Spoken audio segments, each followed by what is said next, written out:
ఇంకొక ఆయన ఆంధ్రజ్యోతి ఆయన ఆ నుంచి ఆయనకు ఎంత బాధరం, దోచుకునేది పంచుకునేది తినుకునేది కట్ అయిపోతుంది అని చెప్పి ఆయనకి ఎంత బాధ.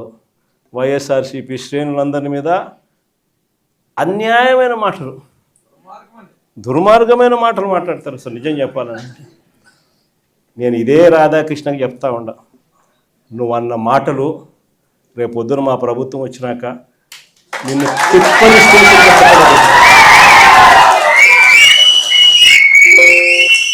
వైఎస్ఆర్సీపీ శ్రేణులను, వైఎస్ఆర్సీపీ కార్యకర్తల భార్యలంటే నీకు అంత అలుసుగా కనిపిస్తుందా రాధాకృష్ణ అని చెప్పి నేను చెప్తాను. ఎవరికైనా వాళ్ళకైనా భార్యలు ఉంటారు.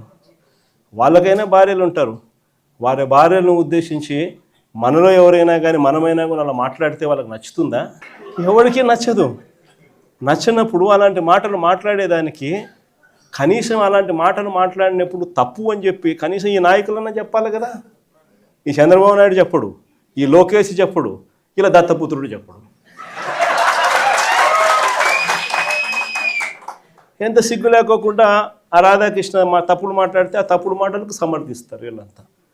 ఈ స్థాయికి రాజకీయాలు దిగజారిపోతే రేపొద్దున ఈరోజు సోషల్ మీడియాలో ఎప్పుడెప్పుడో కమెంట్లు పెట్టినవి అన్నీ తీసుకొని వచ్చి పిల్లలందరినీ తీసుకొని వచ్చి స్టేషన్ల చుట్టూ తిప్పుతున్నారు, జైళ్ళల్లో పెడతా ఉన్నారు, కోట్ల చుట్టూ తిప్పుతూ ఉన్నారు, కొడుతున్నారు.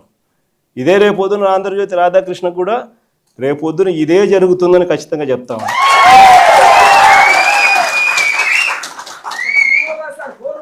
అసలు మహిళల గురించి ఇంత తక్కువగా చూసే కార్యక్రమం, తక్కువగా మాట్లాడే కార్యక్రమం, ఈ పరిస్థితులన్నీ కూడా రాష్ట్రంలో ఎందుకు వచ్చినాయి? ఆశ్చర్యం కలిగించే విషయం. ఇంతకుముందు ఎప్పుడు జరగల.